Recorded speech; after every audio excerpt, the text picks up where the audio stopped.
That's Retro Fandango. That's Retro Fandango.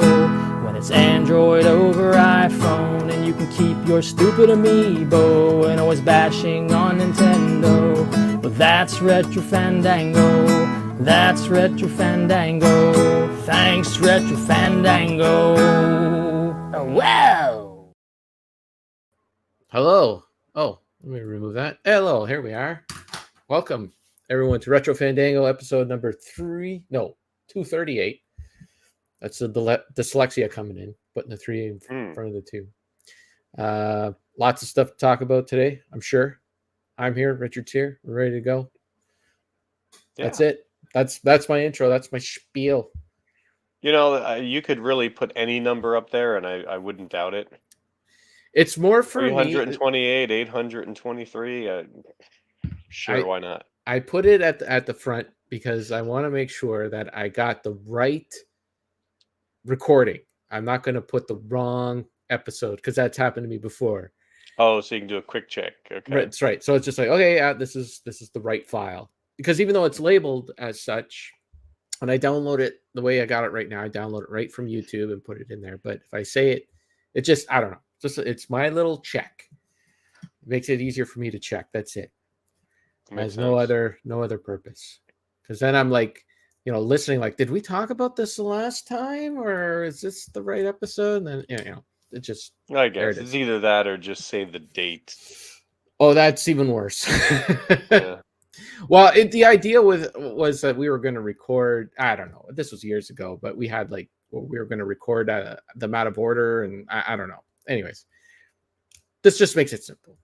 I had in my head, like, when we went to shorter episodes, that we could bang off like a whole bunch. Like, we could just, like, instead of taking 5 hours to record one episode, we would record like 5 episodes and then just be done with it for a month. But that's never happened. It's never worked that way. We've never really and we'd run out of content. Yeah, exactly. The first recording is finished. Exactly.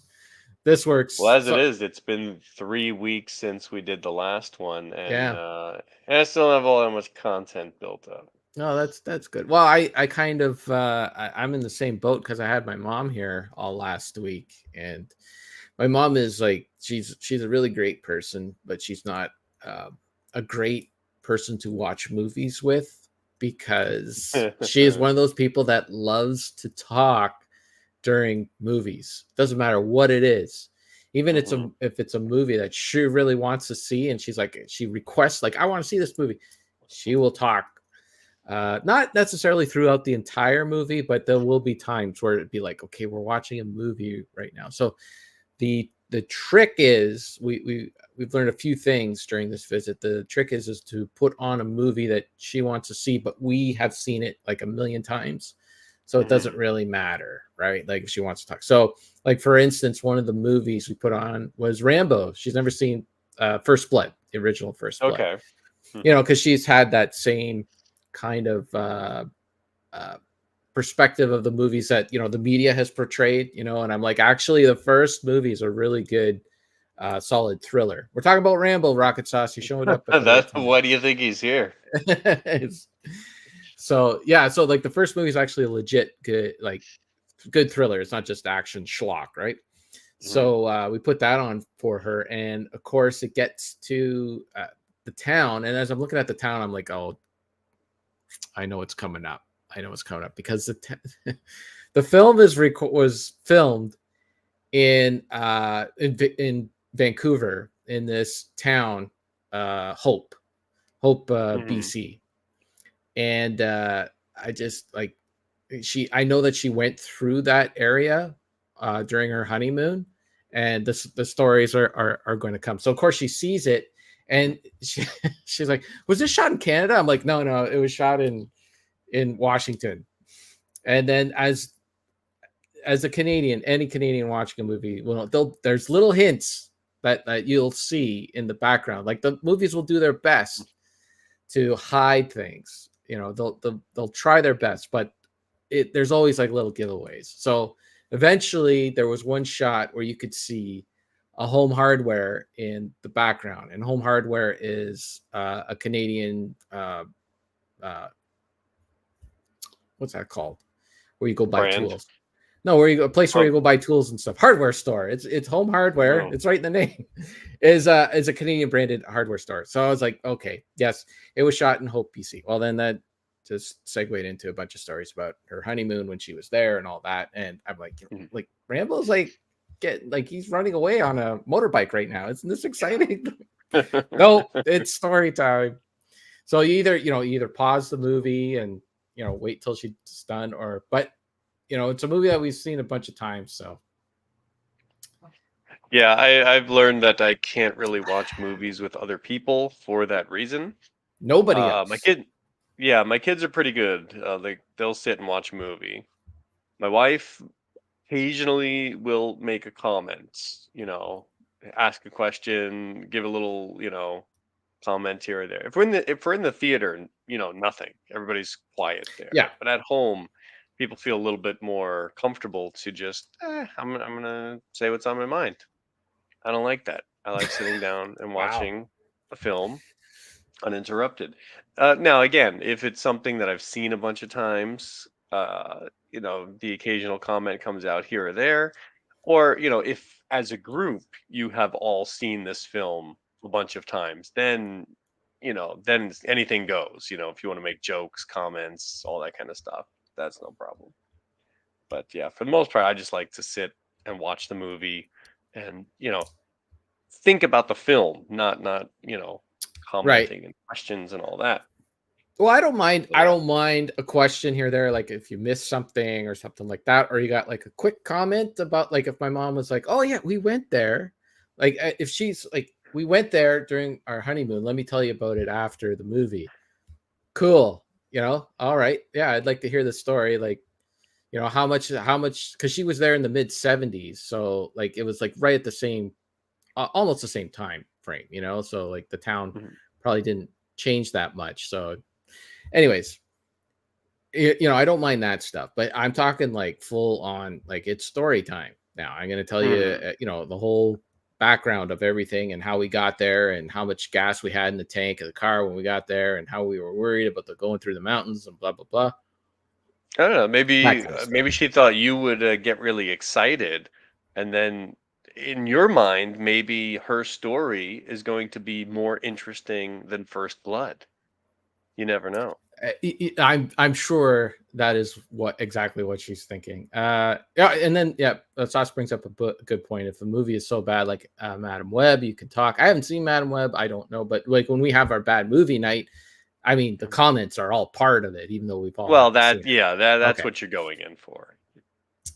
I mean, there are things if you hear during a film, like a comment from one of the characters or something that takes you out of the film, yeah, that's one thing, but I don't need to go on about. Like, I'll give you an example. One of the movies I watched recently, Kelly's Heroes. Have you ever seen okay, this one? yes, I have. And at one point, Uncle Leo from Seinfeld That's is in right. it. He has a small role, That and guy, that actor pops up in a lot of movies from that era. He was one of those character actors that would just come in for a couple lines, and it's like, hey, it's Uncle Leo. yeah. But at one point, Carol O'Connor, asks him where he's from, and he says Jersey City Yeah. as the punchline. Carol O'Connor's face just drops. But in the meantime, I'm like, yeah, all right, Jersey City. And if I were watching the movie with somebody, then maybe I would have like, like gave it a little something. But no, then back to the movie. I want to watch Donald Sutherland be a hippie in a tank. Yeah. Yeah, that's a fun movie from what I remember. It It was was. pretty It good. was. Yeah. Sasa's Madam Web was a stinker. It was so bad. He went back for three refills. Went back for refills Back for three times. refills 3 times. Your See, dyslexia I really know is something. it's something else, especially when there's numbers. There wasn't anyone else in theater. Yeah, that's Mhm. apparently like that's it. Movies are really struggling right now. Like they have all these big fancy seats and all the food and all that stuff, but people are just not going back to the theater. It's mostly because of Well, streaming. amazingly, well, because of streaming and also like, is the movie any good? Again, I Yeah, haven't seen that Madam Web either, but I know a lot of movies now they pump all that money into it, and it's just there's nothing there to yeah. hold people. I wonder what your take is on this. I just discovered this. We were talking about this over, but just before we started recording, someone over on Twitter had posted a teaser for the new animated revival of Married with Children. What? Yeah, animated Okay. revival. Let me see if I can pull off sharing this. Let's see. Share screen.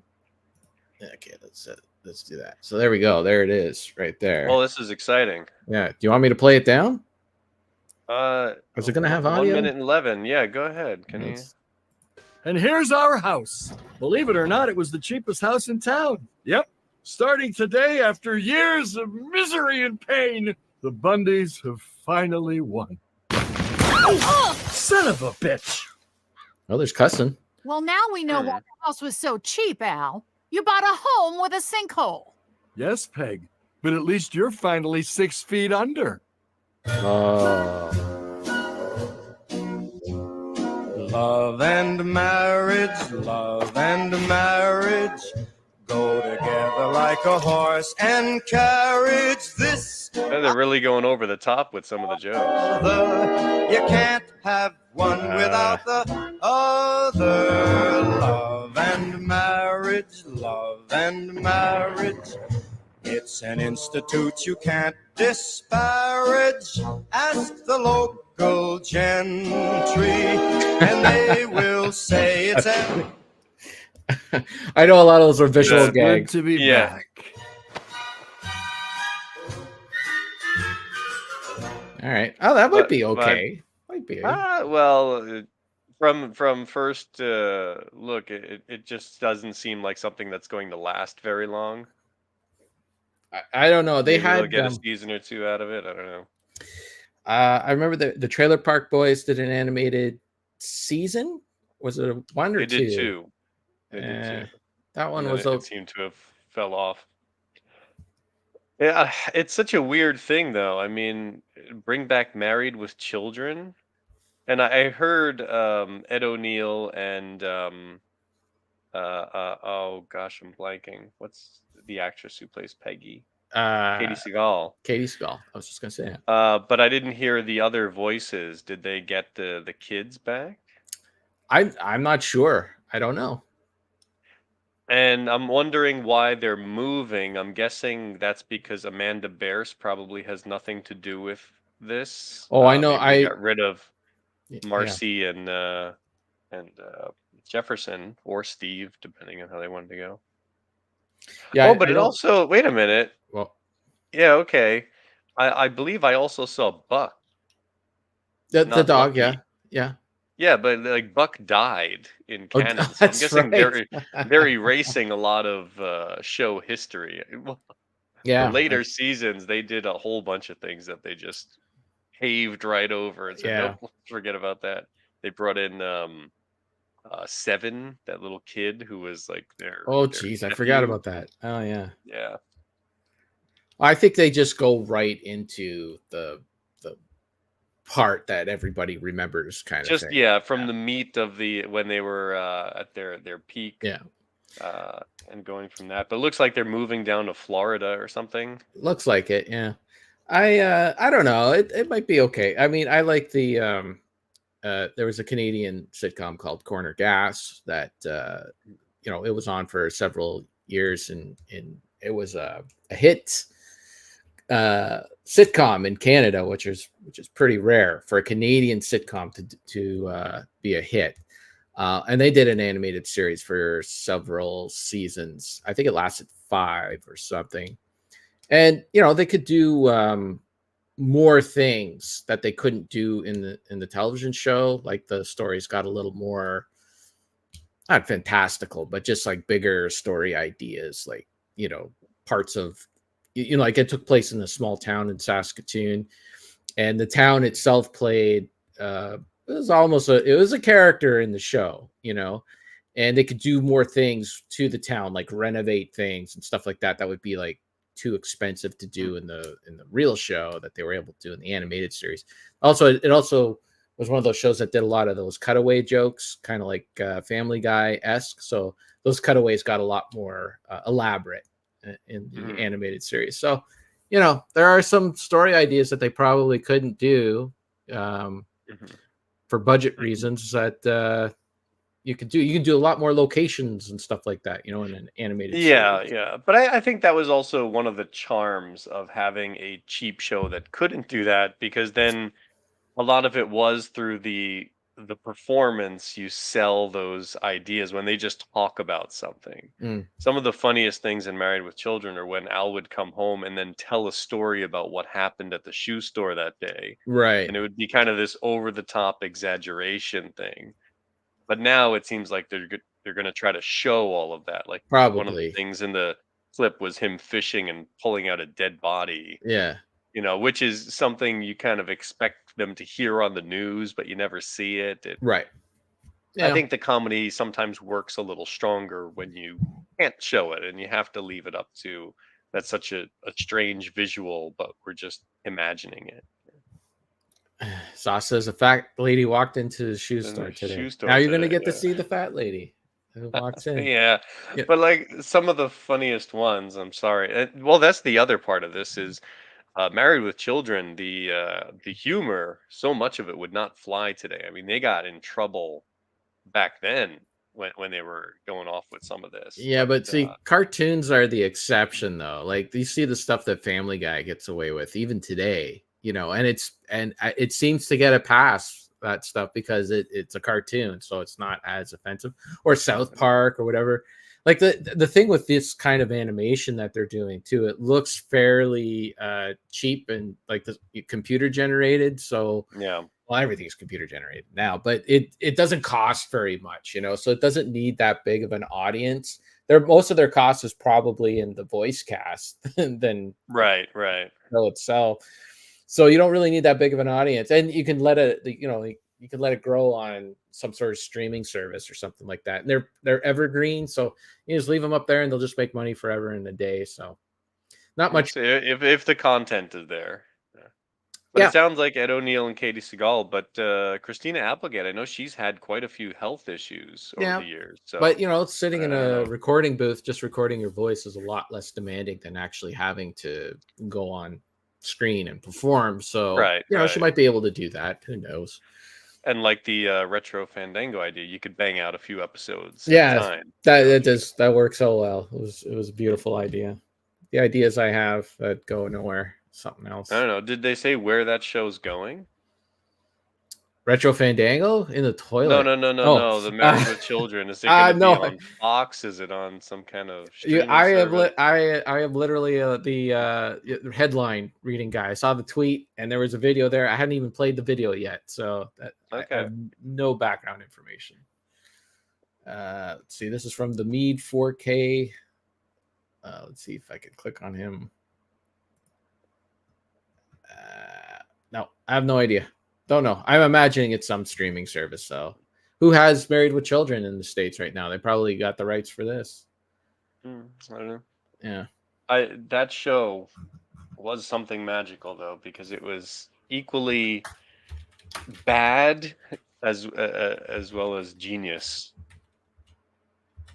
Yeah, it had to me it's kind of like not as sophisticated as All in the Family, but No, that show but I that wouldn't call show it sophisticated. Yeah. no, but it to me it's one of those shows that played uh, on one level to the not so bright people like me, and then it played on another level to more sophisticated people like Richard. At times it did. At times the original, like the first season or two, it wasn't as over the top. They were just kind of like a grumpy family. Mm. Then they really got into the exaggerated, they don't have any food, and he's always pulling out his pockets, very cartoon like.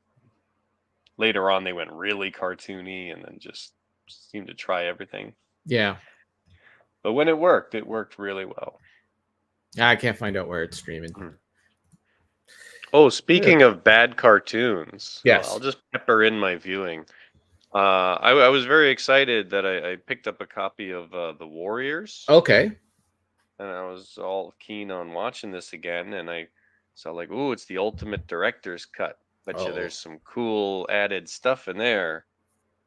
No, this suffers the same fate as the Star Wars special editions, Mm. and that apparently Walter Hill, the director, who's done quite a few things, he did 48 Hours and a lot of other like ooh, those were some kind of memorable movies. Yeah.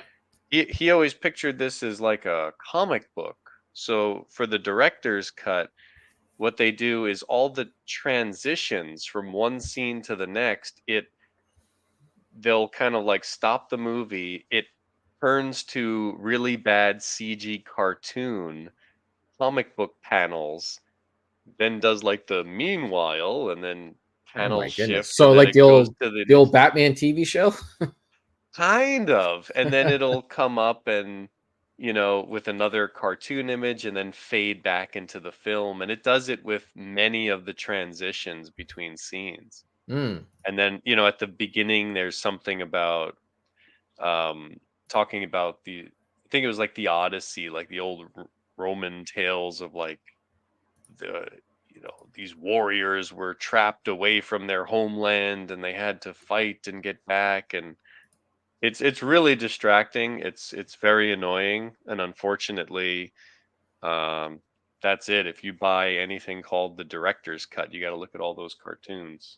You can't go to a different Nope, cut? That's the only cut on there, right? doesn't have. No, that's it's just like the special edition Star Mm. Wars now. It's like that's what they're Wait, pushing. That's what they're selling. you mean you can't get the old cut? You can only get that cut now? If you go some like out of print DVD or Oh. something, but that's it. If you find the director's cut, you're getting cartoons. Hmm. Most of the film is still like really enjoyable if you just want to sit back and watch. The thing. There's still some great fight scenes and some great moments in there. Sauce says he's meh on the Warriors. Meh on the Meh. Warriors. Yeah, I enjoy it more than you do, Sauce. But yeah, with this special director's cut thing, it's hard to defend. Hmm. It is very distracting. Yeah, I didn't even know they were doing that with that movie. So Yeah. oh. Well, this I mean, who knows how many years ago they did this now, but I just learned about it. Well, I'm okay with that stuff as long as the original is still available for people who prefer the Yeah, like original, if they gave you the 2-disc set and said, Yeah, "Hey, here's yeah. this or here's that." Yeah. Fine, great. There was something Although the problem with when that was it? is the only problem with that is if you don't know anything about the movie, you never seen it before, and then it's like when I went to watch The Wicker Man and it had 3 different Mhm. versions on the DVD, and now it's like you got to go through the Reddit to find out which is the version I should watch, and everybody has a different opinion on it. There isn't like a definitive answer, so normally I just go with the theatrical version so I can watch what everybody else watched and experienced that. Right. But then, like a movie like The Wicker Man, it was actually censored in the theater, and the director, I had to go through a whole history. Like I spent a half hour researching The Wicker Man so I can watch The Wicker Man. I'm glad I did, because I did watch the correct version, I think. But anyways, I think a really good example of how to do this is I recently rewatched the Rocky Horror Picture Show, and on that Blu-ray, one, you get the DVD and the Blu-ray, I believe it did, and then when you pop it in, one of the first choices is, do you want the UK cut or the US cut? I was like, "Ooh, I don't know. I don't know. So let me do a quick check. And apparently, I forget which one, but one of them has like an extra little song in it that the other one doesn't. It's like, okay, I'll go for the one with the extra song. And after that, you still hit play. It comes up again, says, do you want to play it with the intro in black and white or in color? I was like, oh, what's going on there? And then it was like, I guess that was the original choice of the filmmakers. Like, we want to have the original part, like start in black and white, and then kind of Wizard of Oz, it cuts into Yep. color when things go crazy. I was like, oh, okay, But I guess the producers, whatever, said, nah, just make the whole thing in color for the theatrical release. Otherwise, people might freak out, start pulling their hair out or something. Like, why is there black and white here? So I like that. They give you multiple choices. Do you want the full theatrical experience? Do you want the home experience and director's cut and all that? That's great. Yeah. Yeah. All right. Sauce here says you can get the director's cut for Dumb and Dumber 2, and he's a bigger fan of the original. There you go. Dumb and Dumber, is this 2 as in I don't that's know. the sequel, or are you writing that as a person speaking the English language? I think he means the first one, because I think he means. What was it like? Dumber and Dumber.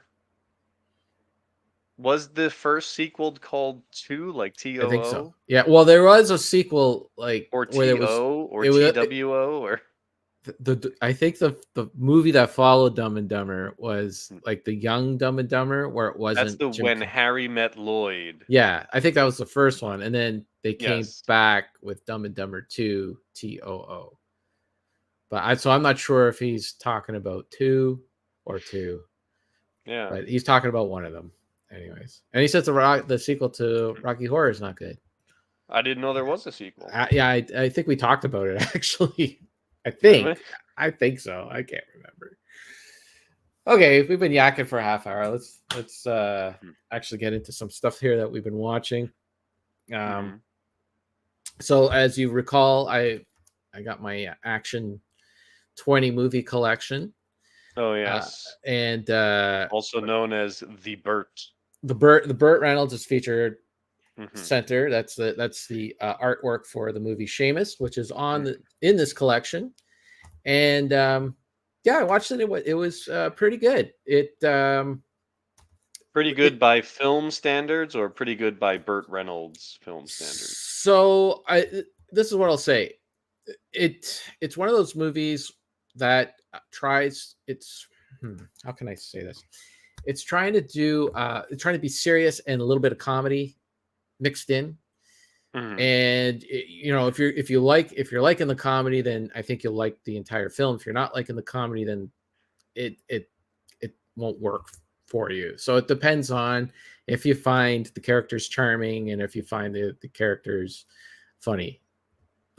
That's pretty much it. Because the story is very much like it takes place in the 70s, so it's like a 70s. I want to say a modern take, but the 70s was 50 years ago. So a more modern take than kind of like a Raymond Chandler novel. So Burt Reynolds plays a private detective that has to go solve. A woman comes into his office and she needs help, kind of thing. So it's kind of like that sort of scenario, but it's all like updated for the 70s, with the music and all that stuff. Burt Reynolds does some awesome stunts in it. A lot of jumping around, a lot of hopping over fences. Even Sarah was like, "Oh my God, that was crazy." I'm like, "Yes, it was." And he did those himself. None of this Tom Cruise all strapped in business, and he's in no danger at all. But yeah, I don't know. It was entertaining for what it is. But I did go on Letterboxd, and a lot of the complaints were about the humor, which I didn't have a problem with. So humor, as in it's out of place, or yeah, like it doesn't feel like it feels a little bit off. Like the tone is a little bit off. Like the movie starts off with him waking up and the phone, you got to come in, you got to do something, you got to do your job. So Burt Reynolds gets up and he's all groggy and all that and he's hungover, and it switches from that tone to then the film takes like a more serious tone. Try not to be too spoilery, but it's that kind of like humor and seriousness that I don't know. Some people just they can't. They want their movies to be all one way or all another way. They can't take both. Or it has to kind of organically flow from one moment to the next. Yeah, like it can't. So if you were to watch like an old Humphrey Bogart film doing like the Philip Marlowe thing and all that, like he had like he would have like the snappy dialogue kind of thing, like where he'd be shooting off all these one-liners and that, but it was done in a way where it not only felt like it's because the situation that his character was in, and he's handling it in a glib way, but he's also taking it very seriously, right? Mhm. Whereas Burt Reynolds is kind of doing a little bit of kind of slapsticky kind of stuff, and it just, I don't know. It's either going to work for you or not, you know? Okay. So anyways, I did enjoy the movie. It was worth, I paid $10 for the 20 movie collection. So there was one good movie in there. So far it's worth the $10. Did you watch any of the others? I'm getting to that. The quality, the quality of the movies is kind of sketch. Like it's looking a little blocky too. They do cram a lot of movies onto each disc. Like there's four films on each disc, and they are dual layered. But yeah, it looks down converted. Okay. Well, I mean, you already kind of got to it when you said there's one good movie on so this far. Well, no, collection. so I haven't really watched another film on here. So that was like the only movie that I was going to allow myself to jump ahead, and then I was going to watch the rest in order. So the first movie on the set is Last Action Hero. Right. But the night that we were like that it was my turn to choose and all that. Last Action Hero actually turns out to be quite a long movie. It's what does it say here? 131 minutes long. So it's like 2 hours and 10 minutes. And we had like a 2-hour window. So I actually said, okay, well, I'm gonna jump down to the next movie. Just, you know, and we'll watch Last Action Hero another time. But the next movie was Universal Soldier: The Return. Okay. Which is a sequel to Universal Soldier, and I haven't seen Universal Soldier. So then I had to go and I had to watch Universal Soldier first, which I have never seen. Okay, I'm curious now because I have seen it once quite a while ago, and the only thing I remember, if I have it right, is Jean-Claude Van Damme eating mashed potatoes. Does he eat? Yeah, I think he does. Yeah, that's right. He does eat mashed potatoes. Yes. Okay, yeah. all right. I got the right movie then. Quite the odd scene to stick out in your head, but yes, he does eat mashed potatoes. So this is a Roland Emmerich film, and if you know anything about Roland Emmerich, he's he's like the big disaster movie director. Like the one with Will Smith and the aliens. Independence Day. Independence Day. A lot of those 2012, disaster porn films. Yeah, a lot of those was it. So, but this was like, you know, his stepping stone into the action genre back in 1992. And I gotta say, it's just funny because the film doesn't really know what it wants to be. So it just kind of stole a little bit from every movie. So the bad guy in the movie is played by Dolph Lundgren. And it's funny because like the Universal Soldiers are kind of like cyborgs in a bit. They were, you know, soldiers that were killed in the line of duty. The army, if you fit under some criteria, they throw you in a body bag. They bring you to their science lab and they reanimate your body. But with a whole bunch of electronics in that to enhance you, kind of like the $1 Million Man. They can't jump and stuff, but they got like they can, you know, shoot more precisely and blah blah blah. $6 Million Man. Oh, sorry, did I say $1 million? What's it? Yeah, you went the budget route there. Oh, sorry, jeez, that was the '40s version. So it's weird because they kind of like made Dolph Lundgren more of a Terminator type of guy where he doesn't really have that much emotion and stuff like that, and he's coming after it. Well, Jean-Claude Van Damme is more of a RoboCop, so they kind of wanted to have like, you know, elements of those two movies in there, and they, even though they kind of conflict with each other, but then they tied them together with Rambo and made them Vietnam vets, which doesn't make any sense because Vietnam takes place like 20 years before, well, at least 15 years. Well, they were on ice for a while. Actually, 1969 is when the flashback goes. So it was over. It was 22 years between that and when this movie comes out, which doesn't. Yeah, they were on ice, but I don't know. It doesn't really make too much sense. Anyways, it was kind of it just. It was a very meh film. There's a female reporter that he has to save, and you're just watching it. It's like you can kind of tell where the movie's going before it goes. It's very predictable. I didn't really dig it.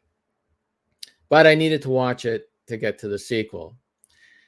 Unfortunately, Universal Soldier: The Return is the direct sequel to Universal Soldier, but it isn't the sequel to Universal Soldier. There were two made-for-TV movies for the movie network. There's Universal Soldier 2 and Universal Soldier 3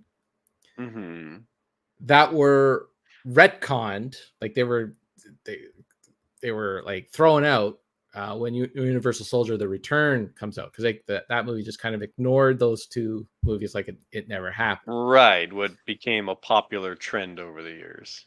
But the problem is with these made-for-TV movies is, one, they were shot in Toronto in the late 90s, so that piqued my curiosity, and two, they both star Burt Reynolds. Really? Yeah. And it's really funny too, because all the promotional material for Universal Soldier 2, it's all about Gary Busey. They got Gary Busey in the film, and they kind of wanted to keep the fact that they got Burt Reynolds a secret. So yeah, I've never heard anything about him being in these movies. Yeah, like if you see any any of the photos or any of the artwork for the movie cover, that he won't see him on there. His name's not anywhere, because they wanted to slowly reveal him throughout the film. So they do that. A Universal Soldier? So he plays like the guy that's in charge of the Universal Soldier program. And part 2 is actually a little more interesting story-wise than the first one, because I think they were trying to set it up for a series, right? So they got a lot of stuff that they want to. So basically, Universal Soldier was a government program that was secret, and they would get the Universal Soldiers to go and do things for the American government. But in the second film, the program is running out of money, and so they decide to scrap the program and sell it. And who are they going to sell it to? So, like, are they going to sell it to a gang? Are they going to sell it like it? So basically, Gary Busey is like the sociopath that's running the Universal Soldier program, and he is like, he'll get like a gangster in, and he'll be like, yeah, okay, they'll negotiate a price or whatever, and like, okay, show me the money. So the guy shows him the money, and then he just gives the instructions to the Universal Soldiers to wipe out all the bad guys, and then he takes the money, and he just like, well, they were bad guys, and now I got all this money and stuff like that. So that kind of stuff was fun. But and meanwhile, Gary Busey is being pushed by Burt Reynolds to sell off this program, because Burt Reynolds wants to make money, but they don't actually show him. He's kind of like Dr. Claw a little bit. He's always just on the phone, and like you'll see like half of his face. You'll see the back of his toupee once in a while. Then you'll see like half the mustache, and he's putting on this Irish accent, so you can't really tell if it's Burt Reynolds or not. But then at the end, it's revealed that it is indeed him. And it's funny because his part was, you could tell like he did it in a couple of hours in one room, because all of his stuff takes place in this one room, and just banked off his lines and got his paycheck and got out of there. When was this? What year? Like 1998. Okay. So this is maybe a decade after he did that TV show that he wanted his name not to be associated with. You mean Evening Shade? No. The Out of This World with the that show. Like an alien. yeah. So yeah, it's funny because the movie, like, you know, they're supposed to be in Chicago and all that, and they're obviously in Uxbridge and like just all these little areas in Toronto, like you could just see everything. But the funny thing is that the movie is there was a beer that was, I don't know if it's still around actually, but Labatt Blue. It was like one of the biggest beer companies in Canada. I'm sure they're still around. I'm out of lunch. When it comes to beer and alcohol and all that. But back in the day, that's one of the stuff that's one of the beers that you drank, and they had like prominently everywhere. Like they're in the back of a truck, and it just turns out to be a beer truck, and it's like Labatt Blue cases all there, and they'll go into a bar and there'll be like Labatt Blue banners and Labatt. Everyone has like a Labatt Blue can.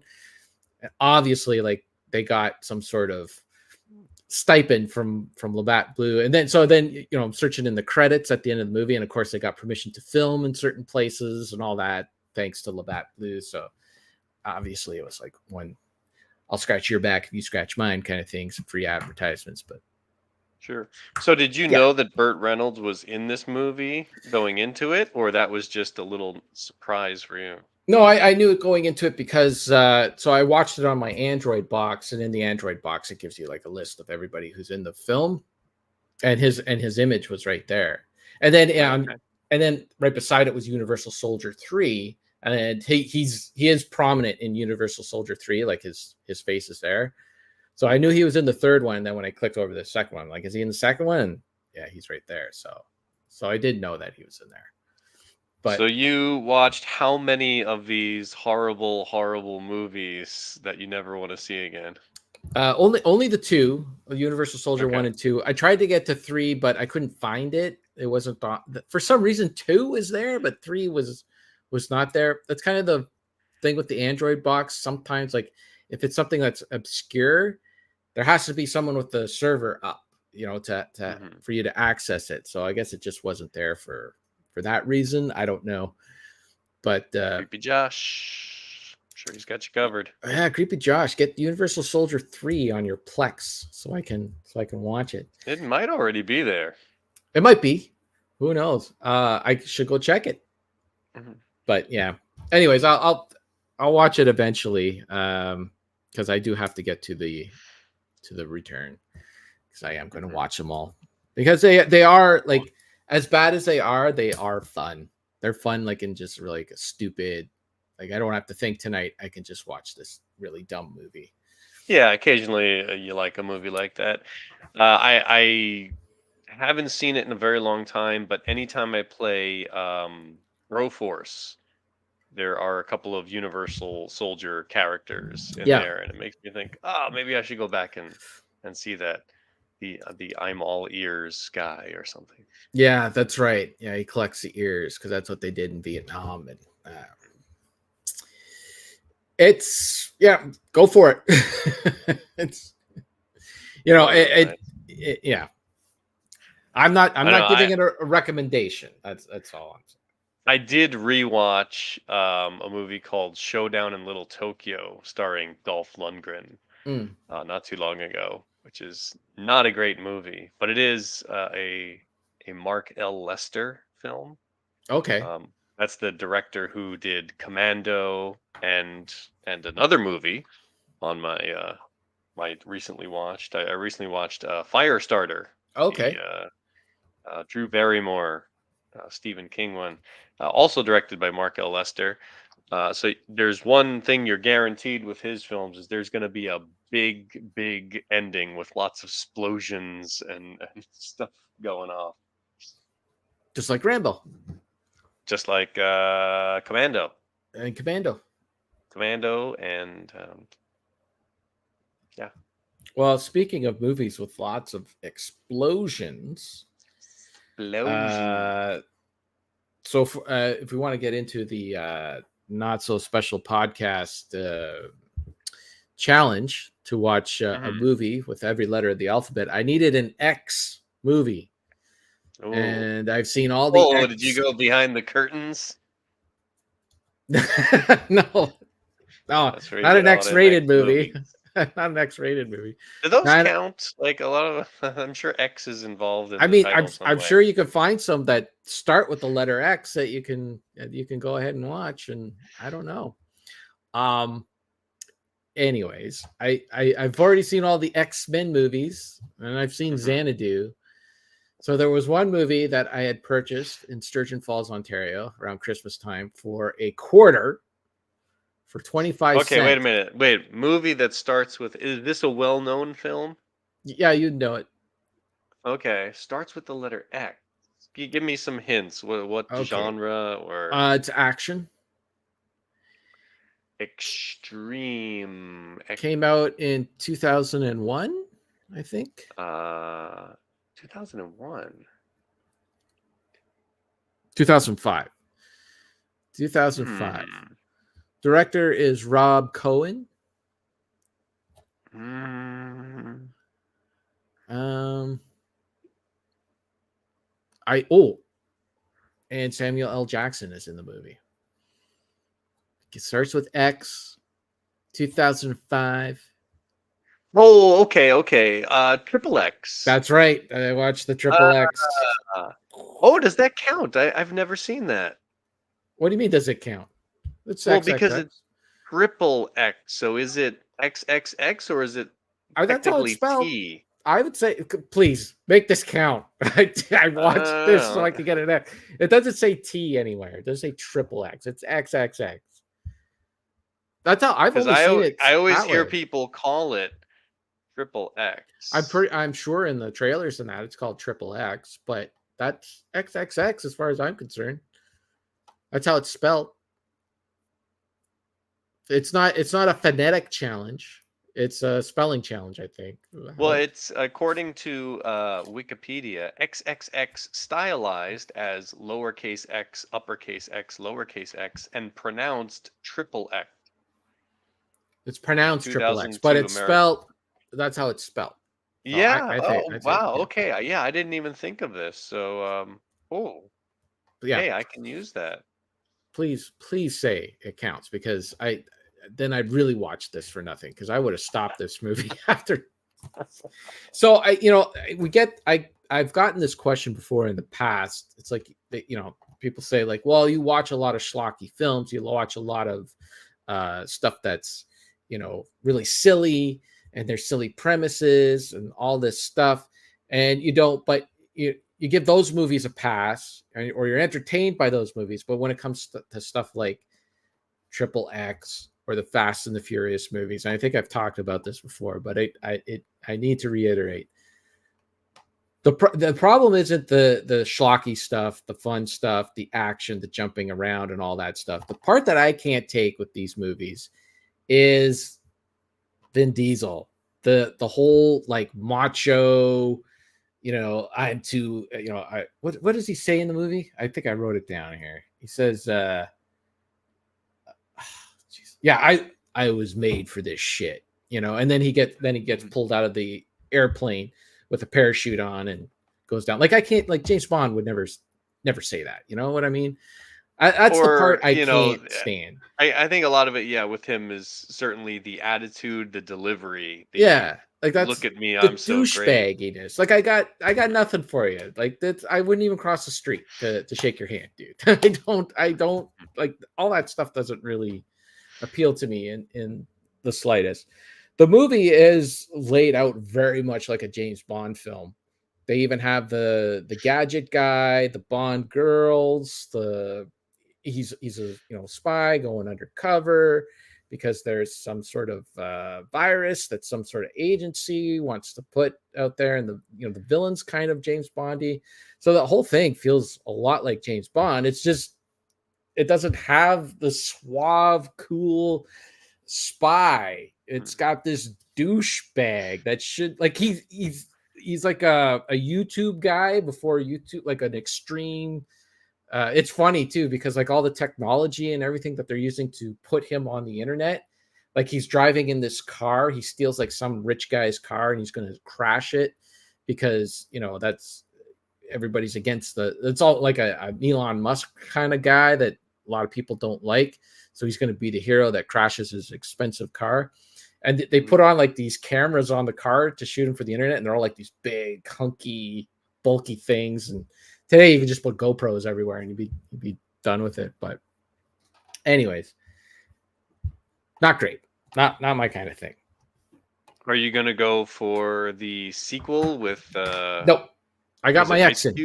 I got my exit. I don't need to watch anymore. I don't need to watch any more X. I'm good. I know that some people don't like it when I talk about movies I don't like. They feel like as if I'm wasting their time. But to me, this this is real. You know, what am I going to do? Pretend that I like everything? This is I'm giving you an honest opinion, my honest take. Would you want anything less? I don't think so. I don't think Richard wants anything less. I've got a movie I don't like on here. All right, I've you go. got I got a few mediocre films here. Last night I watched The Great Wall with Matt Damon. Have you ever seen this? I don't even what? I don't even remember I this. I have a feeling this was one of those projects that maybe it was he was in a 3 picture deal. He got to pick one or two, and then the studio said, "Yep, we're gonna put you in this," because this really feels like a film that nobody wanted to be part of. Mm. It's basically the Great Wall of China, and he's in there, and it's a monster movie, and it's like all these monsters that and then there's big defense. We gotta use this wall and all of our defenses to stop these monsters from reaching, the center of, the imperial capital or whatever it was. Hmm. And I tried watching this movie once before a few years ago, and I got about 30 minutes into it, and I was like, no, I can't do this. But time went by, and I was like, okay, at least I know what it is now. So let me try again, just, lower my expectations. And there are some really fun moments, like it's way over the top. It's basically they're doing like a Lord of the Rings kind of thing. They're all wearing these crazy armored outfits, and there's all these insane gadgets and stuff they have in the wall where like blades come out, and they've got, things launching flaming balls Sounds and cool. stuff like that. It sounds cool, and there are some really clever things in there if you want just dumb, okay, what if the Great Wall of China was this insane, steampunk-esque, Ah, kind of defense system. yeah. And you get into all that, and it's kind of silly and fun in some of those regards, but as far as plot and logic go, it's like everything's out the window. It's like they'll have a couple of battles, and then by the third battle, it's like, okay, let's bring out the really good weapons. Why didn't you bring those out during the first battle? Like, stuff like that. And not so good. Another movie that I'm kind of surprised to say is not so good, but shows how little I know. Fist of Fury, one of the Oh, Bruce Lee films. I've heard, I want to say I heard good things about this, but it's not a great movie. no. I mean, I think Enter the Dragon is usually considered like his best Yeah. film, and even that one is kind of like, on a good day I can enjoy it, but there's it has its issues. This, just in terms of performance, and it gets kind of silly. Um, Basically, he's a student. His teacher is killed by like some rival school, and then he goes on a revenge mission to fight them, which sounds cool. Like, That's hey, like give every me, kung fu movie. yeah, There's always a give rival me, school. just give it to me. But it's like it gets really silly. Like he's posing as the phone guy, as like the phone repairman. So he's wearing a costume so he can get in there and Eh, like listen to them, and it's just very not good. There's a couple of good fight scenes, but overall, it's oh, mm, nothing too special. It was a hard watch for me. I don't. So is it Mark Wahlberg? That's the Hmm? who's the lead guy? Oh, the Great Wall. Yeah, That was Matt Damon. Matt Damon. Okay, sorry. Yeah, I think I want to say he kind of goes out of his way to not look like Matt Damon. That for the first third of the movie, he's got like long hair and a beard and everything, and they're like, "No, we got to show your face," and they clean him up. Hmm. But I want to say this is one of those movies like he probably did no publicity for, just kind of came out, tanked, and Yeah. sometimes they got to do that. They got to agree to a project that they don't really want to be part of. I only got two more here, so I'll keep going. I watched a David Cronenberg film. I know Oh you're a big boy. fan of those. Yeah, I wish. Uh, Videodrome with Yeah, I tried James watching that. Woods. Yeah, I got about Yeah, halfway it's a through. weird one. Yeah, It is a weird one. It was not as fun as I expected. It gets pretty somber and creepy at yeah. times. There's a lot of like weird fetish stuff going on in there, I was bored. and yeah, it's hard to say that it's interesting or something like that, but eh, gave it a shot. And I also watched Red Dawn, starring Uh, Rat Pack people. yeah. This one, there were parts of it I really enjoyed, but I don't know. I'm gonna have to watch this one again in the future and see if I have any different opinion on it. A friend of mine in high school, that was his favorite film. And I remember watching it and I was like, this is just so far fetched. It's just not, I couldn't. I was wondering how they were going to handle that because I kind of had the base idea of like Russians are invading the U.S. I'm like, what's going on here? But in the very first, couple of seconds, they put up a title crawl that explains like it's kind of like an alternate reality. Different countries have already Yeah. fallen, and stuff like that. I just was remember. impressed that the movie. I was impressed that the movie just started though. It's like Yeah. they're going to school, and Yeah. then boom, invasion happens. Well, the invasion, I it's just right to remember. I just remember the invasion was just weird because it's just like Russians just started falling out of the sky. Yeah, there they was just no parachute in. missile or anything like that. Just like, here we are. You'd kind of expect like, yeah, if they're living in this world where like war has dominated the planet and other countries are constantly invading one another, maybe they have a few defense systems in place, but they just parachute in and then some kids start fighting back. Well, it's so funny that you watched the Brat Pack movie because that segues into one of the movies I watched. This is also a Brat Pack movie, directed by Francis Ford Coppola. It stars. Listen to the lineup of stars in this thing. Well, you have C. Thomas Howell. And you got Matt Dillon. Ralph Macchio. Ooh. Patrick Swayze. Yeah. Rob Lowe. Okay. Diane Lane. Okay. Emilio Estevez. Right. Leif Garrett. And some obscure actor, Tom Cruise. Never heard of him. Do you have the movie for me? Do you know what it is? I don't. I'm not really up on the Brat Pack films. As popular as they are, there's only a couple that I've seen. I don't know if all these guys are Brat Pack. Definitely Emilio Estevez was in there, or Brat Pack. Well, I mean, this is a John Hughes film. Yeah. Anyways, it is Francis Ford Coppola's The Outsiders. Okay, sorry, Francis Ford Coppola. You said. Yeah. Okay, yeah, I did see that movie, and yeah, I do remember all those people being in it. It's kind of meh. It's based on a book, and it's one of those stories that you could tell that it'd be better if it was a book. Maybe because of a lot of it is like it's taking place in the character's mind and all this stuff, and like, yeah, okay, I could kind of see this, the psychology of things, just kind of playing better in a book, whereas in a movie it's all very kind of cut and dry, black and white, one dimensional. They don't really have time to get into the weeds of the characters, so I don't know, it just didn't really work for me that well, so I'll be getting rid of that one. Yeah, I watched that probably within the past 2 years or so. I had a similar reaction to The Outsiders. You have seen it before? Yeah.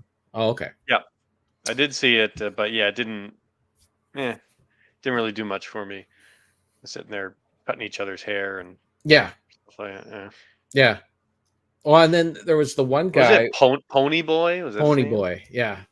They all had like weird. Like, see, it's kind of like a book kind of thing, with the weird names. There's Pony Boy, Dallas, Soda Pop, Cherry. Tom Cruise's Emilio Estevez was 2-bit, and Tom 2-bit. Cruise's name was Steve. Wow. Yeah. He's the rebel. I did watch a newer film. For the people who like us talking about new films, I watched that Jerry Seinfeld film, Unfrosted. Have you heard about this movie? I saw a trailer, something about cereal companies, Kellogg's and Post. Yeah, and it takes place in Battle Creek, Michigan, and they're both trying to beat each other to the race to get the Pop-Tart on store shelves because they were both working on a Pop-Tart kind of product, and it was the two cereal companies, Post and Kellogg's, and interesting enough premise for some comedy because nobody really takes cereal that seriously, so it could be fun, but it just didn't have very much funny in it. Wasn't very good. It also stars Melissa McCarthy and who's that other broad? Oh, what the heck's her name? The blonde, Amy Schumer. So it's relying very heavily on the comic stylings of those two people, and it all just doesn't really work that well. Like, you could kind of see where Jerry Seinfeld would come up with these ideas that would work in a stand-up routine, like in a short, like couple, like, set it up and then punchline and then move on to the other thing.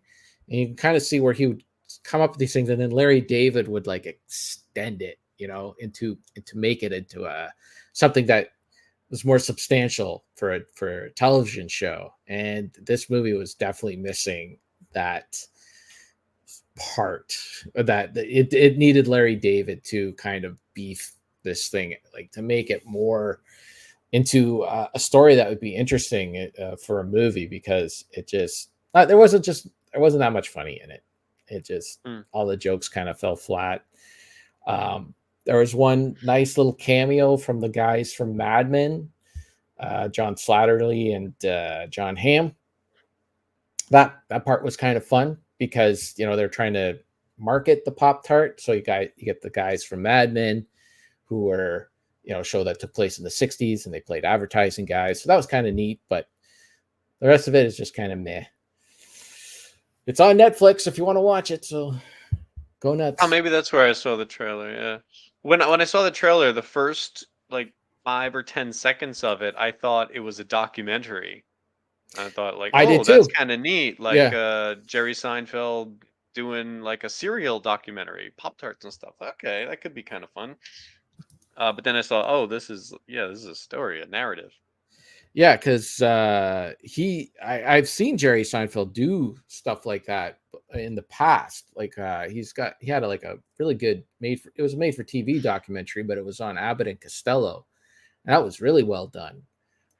This was like 30 years ago that it came out, but that was really well done. And it'd be more. I think it'd be more fun if he did something like that. But I don't know. Maybe there just wasn't enough material there or something like that. But I don't know. At the end of the day, it's like you got these two companies battling it out to come out with this product that you already know what it comes out, and it's like, well, who cares? Like, if these two companies fail, it doesn't really matter that much. But I don't know.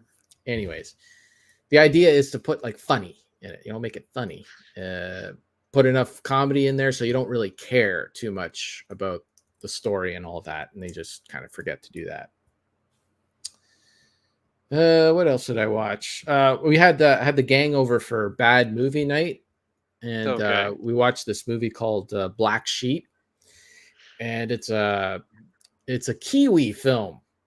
It's a film in the heck's that? New Zealand.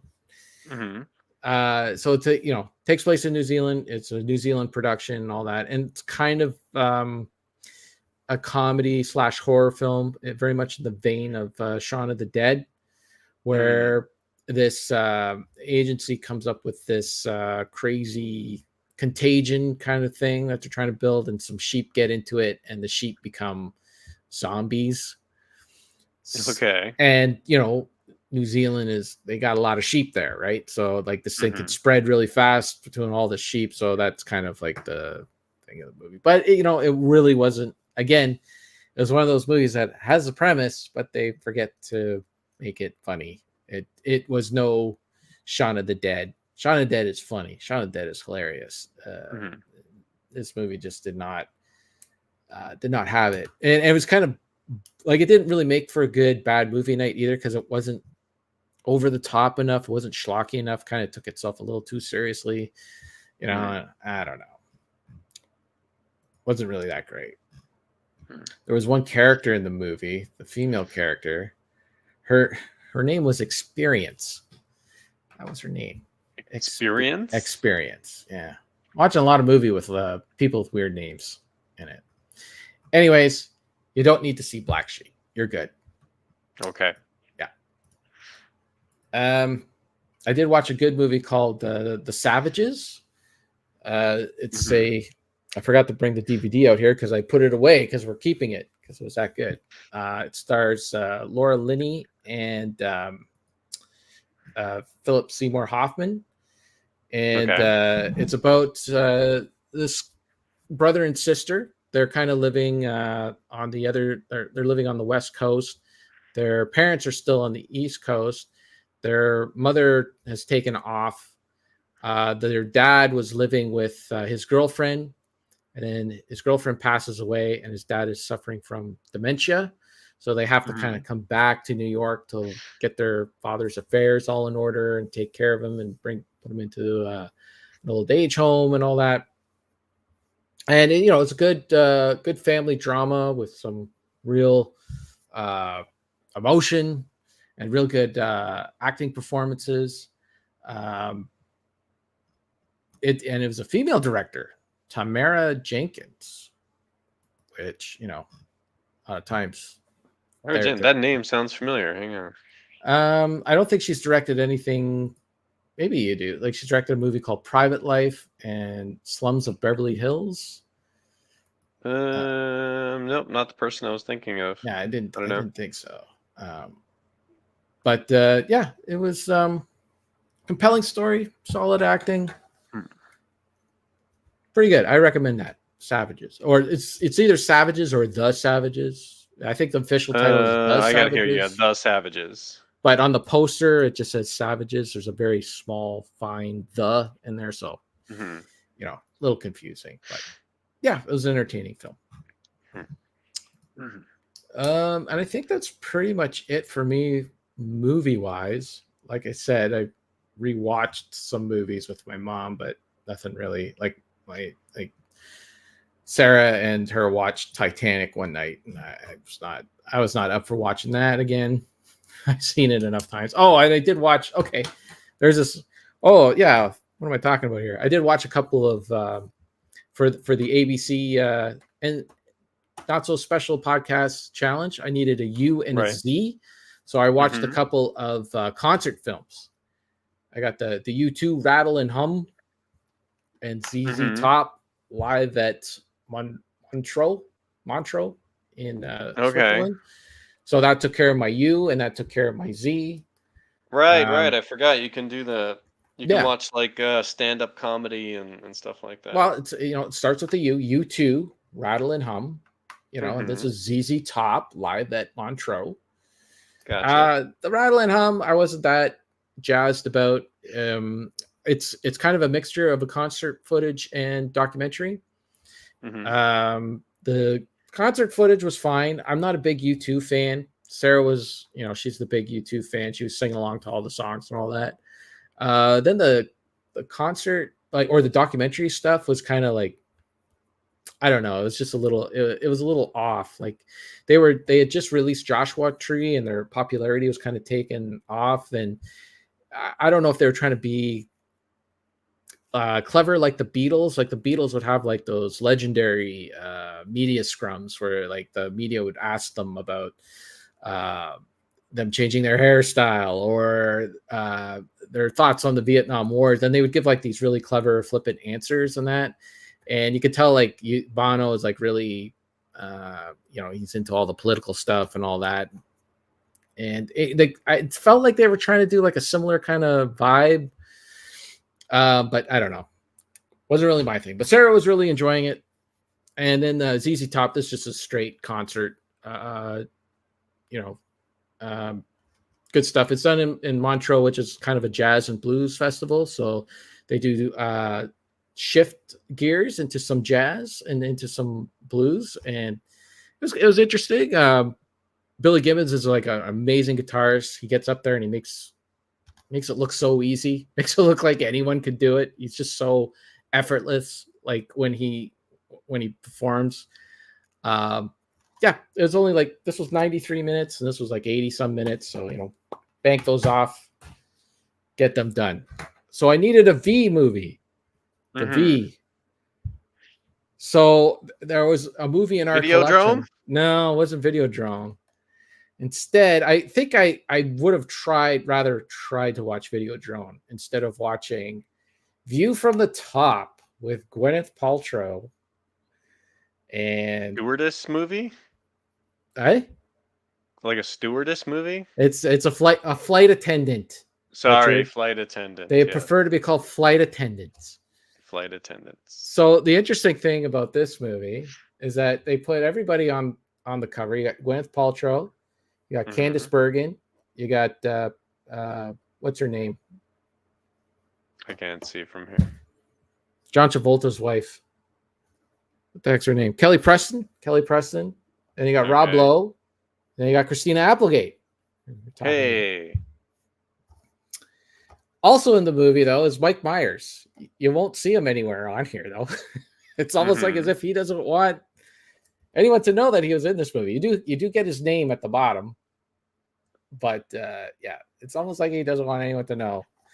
So this movie, again, it's a decent enough premise. Gwyneth Paltrow plays this girl from a small town. She wants to become a flight attendant because she wants to go and visit the world and fly to Paris and all these places and all that. That's her dream. So she becomes a stewardess at a local kind of airline, that just kind of like flies in between a couple of locations. And then she ends up going to this school to become an international. It doesn't sound very interesting, probably because it isn't. But her mentor is played by Mike Myers, who's playing this character that is eccentric and has a lazy eye. And you could just tell like the movie really was trying to rely a lot on Mike Myers to bring the funny in, but his character just doesn't work very well. This movie is apparently so infamous for how, I don't want to say bad it is, because it is a competent movie. It's not funny. It's just one of those comedies that just doesn't do anything that's funny. Have you ever watched the television show The IT Crowd? Nope. It's a great show. There's a character on that show played by a comedian from England called the character's name is Moss, and his name is Richard Awadi. I think that's how you say his last name. Anyways, he was on that show. He's on a lot of the game shows in the UK, which are huge right now. And he actually wrote an entire book about this movie. Really? Yeah, that's how I haven't read the book yet. I downloaded it onto my e-reader, so it is going to be my next read. It's only like 150 pages, so maybe I'll read it before we record next. But as I'm watching this movie, I'm like, is this movie really as bad as I think it is? And then I'm reading like how he wrote a book on how bad this movie is. So should be an interesting read. Anyways, Sarah loves it. That's why it's in our collection. So she's the one who recommended it to me. I'll offend Sarah, but the best part though was that I found in the DVD case the receipt from Bandito Video in Barrie, Ontario. So we Sarah purchased this movie on November 15th, 2004. She paid $10 for it. Okay. And I bought a video game that day. Mm-hmm. The video game I bought was Metal Gear Solid Twin Snakes for the GameCube. Ah, okay. And I paid a total of $22.95. Mm-hmm. Fun fact. There you go. I always put the receipts inside the cover. Do you? I very rarely look at them, but yeah, like if I buy something, I'm sure I got one in here. Yeah, just there. There you go. I bought it yesterday. I paid 550 yen. Wow. We rarely keep receipts. I think we kept this one because the GameCube game might have been a little scratched or something, because that's primarily why I do it. I put it in there just in case there's a problem with the disc. Right. I can bring it back. Because this was a rental. These were rentals, so yeah. All right. That's it for movies. Been playing any video games? You had some video game stuff that you wanted to talk about there. I almost jumped in earlier when you were talking about The Outsiders, and you said there was a guy named Soda Pop. Because I've been playing the Punch Out on the Wii again. Okay, yeah. A little bit here and there, just kind of like a couple minutes a day, a couple days later, play again. But I had beat like the first wave. Like you go through, you get the championship. And then there's a new game plus where you get to go back and you fight all the same opponents, but now they've been tweaked where they get, for example, Glass Joe. The whole thing is he's got a glass jaw, so you hit him in the face a couple times and that's his weak spot. But now this new game plus, he's got one of those head protectors on. So when you try to hit him in the face, it doesn't work. And so you can't use an exploit on him. You have to beat him legit. Well, you have to relearn. Like they have some different moves, or they've learned from their mistakes, so they change their style a bit. So whatever pattern you learned for them the first time around may not work this time, and you have to come up with you learn a new pattern, which is a really nice way of extending the game because there's only I don't know, like 12 or 15 characters or something. So I don't know. For me, I love Punch Out games, but I'm not very good at them. It takes me a while to be able to read their little tells pattern and figure out what I'm supposed to do. And then even when you think you know what to do, there's like you'll discover, if I actually hit them with this punch at this time, you can get one of those stars. And sometimes it's obvious, sometimes it's not obvious. So I've been going my way through it a second time, and I was having so much trouble with Soda Popinski. Like any version of Punch Out I play, he's always the guy that ends up stopping my momentum. And I played him like 10 times, 20 times, 30 times, like just trying to figure it out because he's so fast and, he hits really hard. So it took me a while to get past him. And then finally one day I just got him in a TKO. I don't know what I did differently, but I just got past him. So I think I'm up to Bald Bull now. So I've got like 2 or 3 guys going up to the end. But one thing I noticed, and I think I might have missed my opportunity. I haven't looked this up, but I do know, spoilers out there for a 20-something-year-old game now, is that if you play through it, I believe the second time, then there's a secret challenger at the end. You don't know about this? I know something about the game. I don't know if I'm allowed to say it. I don't know if it's a spoiler. I don't care. If you care about spoilers for Punch Out on the Wii. Okay, hear that, Bill and Joe? If you care about spoilers, then you don't have to listen. Maybe I should put Donkey or sorry, Punch Out Punch Out spoilers as the title. You just spoiled it, and that's in that. I know. There you go. That's how I roll. Anyway, Donkey Kong is like the secret I think I final mentioned that on character, I it before. guess. Yeah. Yeah. But I'm assuming you have to play through it a second time, and then it's like, oh, here's a new challenger, and you get Donkey Kong shows up, which I kind of knew about. And then at one point during the game, I could see him in the crowd, like he's Oh yeah, silhouetted. that's cool. So like all the people in the crowd, they're just silhouettes in darkness. But I kind of noticed, like, oh, there's a big shape there. It looks kind of like Donkey Kong. But then I think I lost too many times Oh. because some notice came up that said like you lost over 100 times, something like that. And then suddenly I noticed, oh, he's not there anymore. So Oh maybe I no. might have missed my opportunity if I do Oh complete the game, which I'm sure some people are really good at Punch Out, but I don't know how you can be the first time fighting somebody because they just start swinging and you don't know when you're supposed to block or duck or move or hit, and yeah. you got to try to figure that out. So you have to challenge these people a few times to just kind of get a basic rhythm.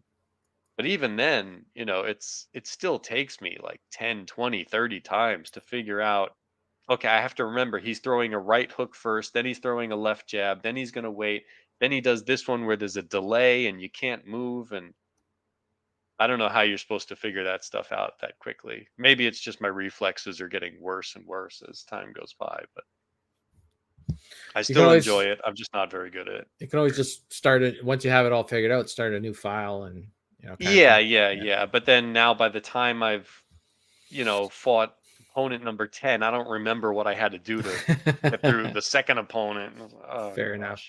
gosh. But I Uh, still enjoy it. It's just I'm not breaking any records here. yeah. I suck at that game. I've never made it through I think I'm on the third round. What's his the guy with the gem? Oh, And the Great Tiger. yeah, He's I think tough. yeah, I that's where I'm at with that game. I've never beat him. He does this thing where like he starts disappearing and then like Yes. spinning Yeah. around. Yep. Yeah. I It's suck. all reflexes and minor Yeah. shot. I didn't know that it kept track though of your losses, so I probably have a few trying to beat Oh that yeah, guy. it's like you'll see it right up there. It's like, oh, you've won 10, you've lost 112. Oh my goodness. Cool. Is that it? Is that it for games, or you got anything else? Yeah, I really haven't been playing much of Well, anything. I played a couple of games. Actually, so on the Epic store, they actually had for free Orcs Must Die 3. I played the first two, and they're third person sort of tower defense games where these orcs come through these gates and they all get to like this barrier rift that you need to protect. You need to stop them from coming into the rift. And I've played them with Sarah several times, and she just doesn't really. She's not really into them because it's not really a game that you can play on your own. It gets the difficulty ramps up a lot. That it's really difficult to play with just one person. You need someone else there to assist you with knocking down these orcs, no matter how many traps you put up or whatever. You need a hand. So I actually got my buddy Frank to play with me because it was on sale on PlayStation. So I actually bought a game on PlayStation. I'm playing on the PlayStation 4. He's playing on the PlayStation 5. I got myself a month of PlayStation Plus. So I can play this online, and it's quite fun. It's pretty good. We had to put the game on pause while my mom was here, but hopefully I'll be able to get back to it. But we've gotten to a point. I think we're on the last. We beat the main game, and we're on the DLC. I think we're on the last or second last part of the DLC, and it's a real challenge because they keep shrinking the path that the orcs take to get to the rift, and it gets really, really tricky, and where to put your defenses and all that stuff. So played a little bit of that online, and then he was like, when we're done that, the next game I want to play is Aliens. Oh geez, Elite Team or something, or Elite.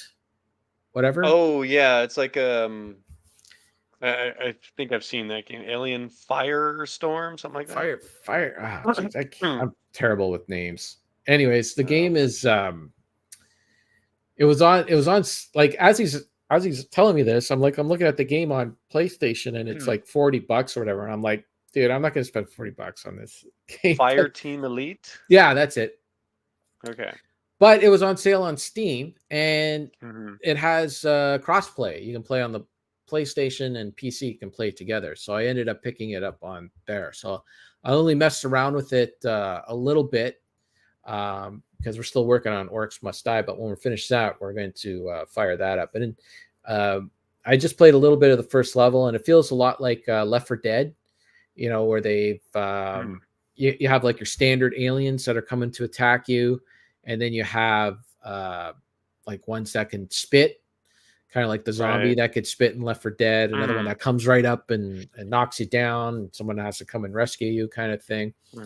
And you're running to a goal, right? Just like in Left 4 Dead, where you're starting one spot and you're racing towards a goal. Gotta get to the safe house. Yeah. Right. Well, that's a thing that's kind of weird. That I only played the first level, but there didn't seem to be any safe houses anywhere to like. Save your progress a little bit before you move on. Like you had to play the whole thing in order to get to and you can't pause the game or anything like that. Trying to change my controls around and trying to pause it and got aliens attacking me and the whole bit. Anyways, we're going to be playing that next. So if any there gets that game, maybe we'll be able to play. And then I also played, because I had the PlayStation out, I played the Pixel Junk Shooter.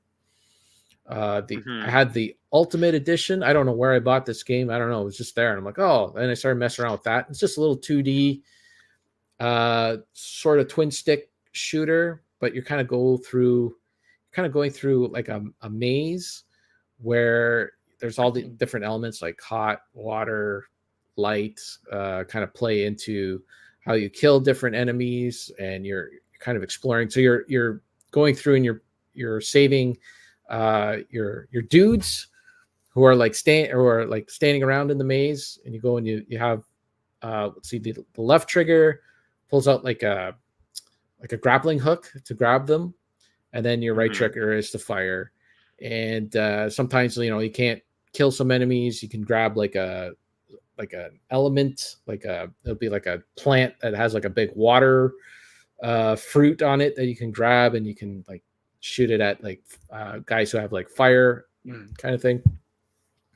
That's fun. I played through most of it. I'm actually right at the end boss, but the end boss is like really tricky. It's one of those games that man, like everything has to go 100% right for you to progress, kind of thing. Like if you make one little mistake or that, it's like game over. You crash and you're going back to the previous checkpoint kind of thing. So it's a little frustrating, but I don't know if I'll beat it. I don't know if I'll beat that end boss, but the majority of the game was fun. And finally, the last game I played, I'm playing it on GOG. It's the Alien Breed games. You ever play those? Alien Breed. So take a look. The Xbox Microsoft is shutting down the Xbox 360 store. So Metal Jesus Rocks did a video on all the games that you should buy on the Xbox 360 before the store shuts down, and then you won't have access to these games anymore. And as this video is playing down, he starts talking about Alien Breed, and I'm like, Alien Breed? I have that. I think I have that on the PC. So of course I fired it up and I had it on GOG. So I'm like, well, you don't need to buy that on the Xbox. It's not an exclusive. So I just started messing around with that, and it has a bit of a Dead Space vibe to it. It's based on there was an old Alien Breed game that had come out. It was like a top-down shooter kind of thing. And that's what this looks like. A little isometric kind of story. Yeah, isometric, but you can control the camera. You can make it go left or right.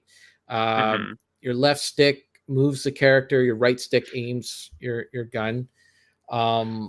I don't know how many hours I put into it, but it kind of feels a little like it's not a very long game. It's only about 5 hours, but it feels very samey. Like there's not much variation. Hmm. You go into an area, the computer's telling you you got to go and shut this thing down, or you won't be able to progress. So you go shut it down. You got to shoot all the aliens, and kind of takes you through like a bit of a maze. But there are save points and stuff like that. So you get different weapons. There's like a flamethrower, laser gun, machine gun, shotgun. Feels very much like Dead Space, very much like Alien, movies kind of vibe to it and all that. The first thing that came to mind when I saw a certain screenshot there of like small character shooting, that PlayStation 1 game with Bruce Willis, Yes, yeah, kind of like that. Apocalypse. Yeah. Except this is a lot more slow and constricted. Like Okay. Apocalypse, you could just That was run. very arcadey. Yeah, just Yeah. This is a little more, like I said, like Dead Space, a little more mechanical. Like you will run out of ammo if you just start, shooting willy nilly. And Oh yeah, actually, it kind of, I guess to some degree, Alien Syndrome, that old Sega game. yep, yeah, kind of. I think Alien Breed might have been the PC version of Alien Syndrome. I think Hmm. there is some connection there, but yep. Okay. Right now, I think you can get all 3 games on GOG for like, at least in Canada, for under $3. So Yeah, it was on sale. I saw it it's coming up here as $2.29 for for the trilogy. trilogy. That's all 3. So I mean, instead of, I don't know how much it is on the Xbox store, but I if you got a PC, I'll just grab it on there for dirt cheap, and I'm having fun with it. I wish you had a little more control of the camera. Like it's kind of jerky with like you use the left and right bumper to move the camera around, and it kind of like goes into like maybe about 8 different spaces. Like there are maybe 16. Like it kind of moves around a little bit. Instead of just like a nice flow in between. But it's really a nitpick because it's pretty much a fun game so far. Well, it's a Metal Jesus Rocks recommendation, so that means it's the first level is not bad. The first level's great. You're 100% right. Okay. Yeah, that's really all I got. Okay, well then I'm gonna wrap it up with a very big question for you. Okay. This is something that's been in much debate in my house for a while. Okay. 3 choices here: Oh no. potato chips, popcorn, pretzels. Wow. And then to keep it simple, basic flavors here. Your basic regular salted potato chips. Nothing fancy, no ridges, no funny flavors. Popcorn, salt, maybe a little butter, basic. And then, pretzels with salt. Okay. Well, I'll take pretzels off the list right away because that's my least favorite out of the 3, and I find pretzels too salty in general and a little too much bread. So like I'll only have a handful of pretzels and then I'm done. Chips or popcorn, I could go to town on. I love chips and popcorn. I prefer, like, if it's just plain potato chips, I prefer to have them with something, like a sandwich, like a dip. Oh, okay. No. Like like to complement the sandwich, or even an apple. I'll take an apple and have it with plain potato. Apple chips. and chips.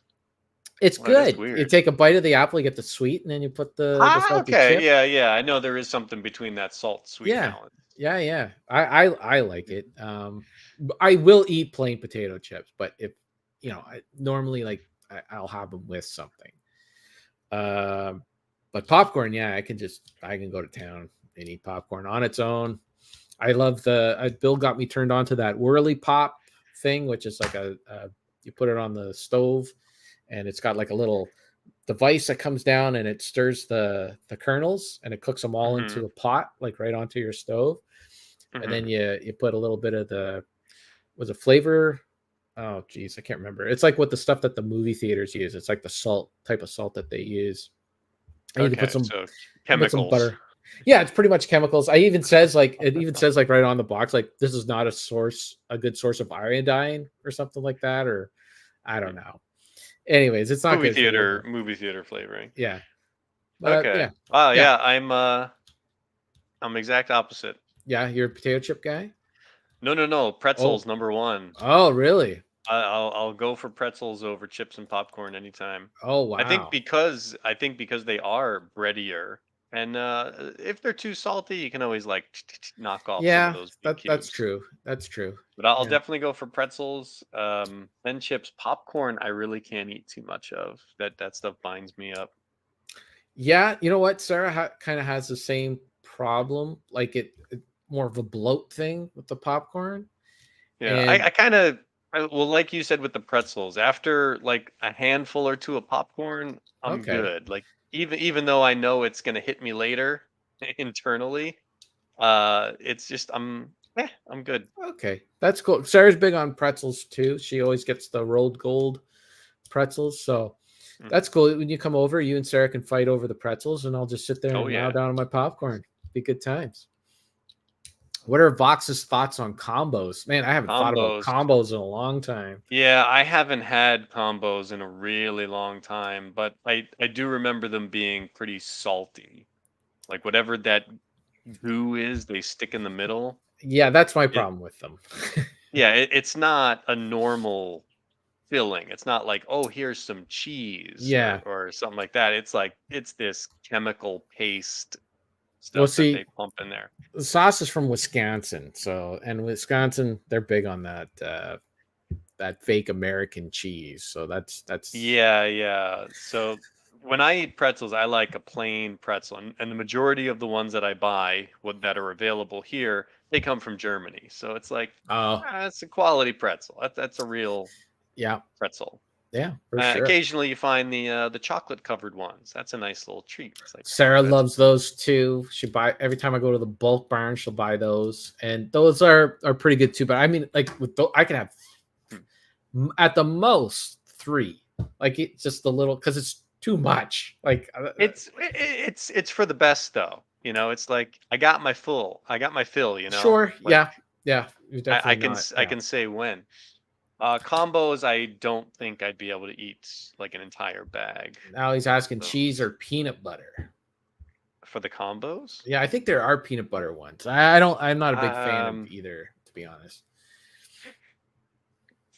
we make They all make the all cheese cheese here, here. Yeah, yeah, all the American cheese cheese. products. Oh my goodness.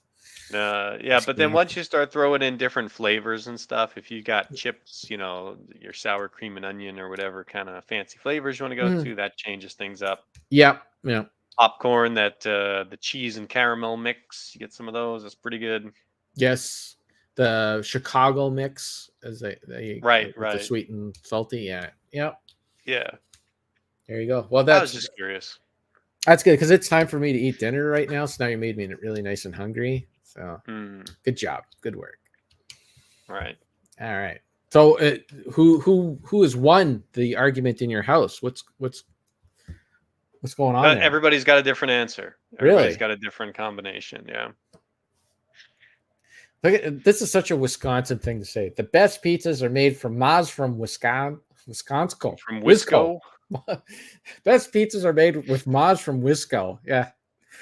Ma's Pizza from Costco. He's Gotcha. definitely speaking Wisconsin language here. But I've been watching a lot of Sarah and I have been hooked on these the cops all carry these body cams on them right now, right? Mm.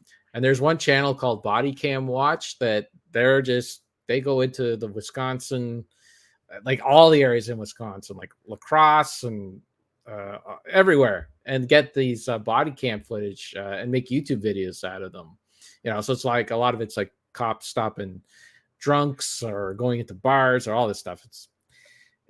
But it's fun to watch. Like you could tell which part of Wisconsin they're from, because if they're from Wisconsin, I'm a cop in Wisconsin, and we got to get to the patrol car, like that's Wisconsin. And then when they get over to the Minnesota side, we're in Minnesota now. it's the accents are great. It's good times. And closer to Chicago, down in Chicago, it's good. All I think of are the super fans from Saturday Night Live, Yes. Chris Farley and Yep. George Wendt and all those Yeah, guys. those are great. Good times. Sausage. Yeah, but there are a Yeah. lot of like sauce-looking people there. Like you could say, like, that guy kind of looks like Rocket Sauce. Definitely has that similar accent. All right, that's enough. We're gone on for an hour and 40 minutes. I gotta go eat. Thank you to everyone in the chat. Looks like it was just Sauce and my buddy Deke over at the Distortion Den. That's all we needed. We were good. We went for quality over quantity. We had lots to talk about because it's been 3 weeks since we last recorded, so it's all good. At least we record, somewhat consistently, unlike some other podcasts that take months and months and months in between releases.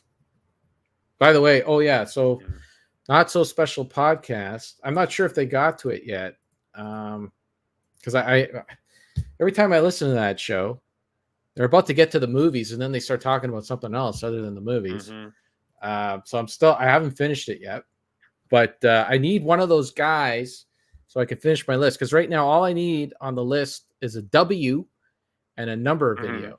So I'm saving the W for World Trade Center because I have that on HD DVD. I need one of them to watch Nick it. Cage, right? I need one of them to watch it and recommend it, even if it's bad. Recommend it so I can get those extra points. All right. So that's you could watch The Warriors, the director's cut. I've seen The Warriors. Well, I haven't seen the director's cut. But it's the director's cut. That's true. So it can count as a new film. I think it. I don't think it came out on HD DVD though. I don't think so. Oh yeah, you need your points, huh? Yeah. I am a whore to the points. Okay. I thought I might be the first one to finish, but I still need an X and a U. So you can go to XXX. Yeah. I've Want me come to send you across this? movies. I will come out and I'll see there was some Sean Penn movie called U-Turn and stuff like that. And I'm like, I could do that, but I'm not gonna buy it just to. Well, that's the spirit of the thing is that you kind of go through your, And that's what I've done. I've been have, going right? through that's the more interesting aspect is I want to count how many movies I have in my collection that I still have not watched. Oh, I believe I'm currently probably under a dozen. Oh, that's good. Pretty man. well. I'd love to be under a dozen. I got to go through and double check. Now there are some things I've bought that I haven't watched, but I've seen it before. Right. Right. But as far as films that I've never seen, I'm getting close. All right. Okay. That's enough. We talked enough. Did it all. We talked about pretzels. It's all good. Yes. All right. Thanks everybody for watching and listening, and we'll catch you the next time. Right. Hit and end stream.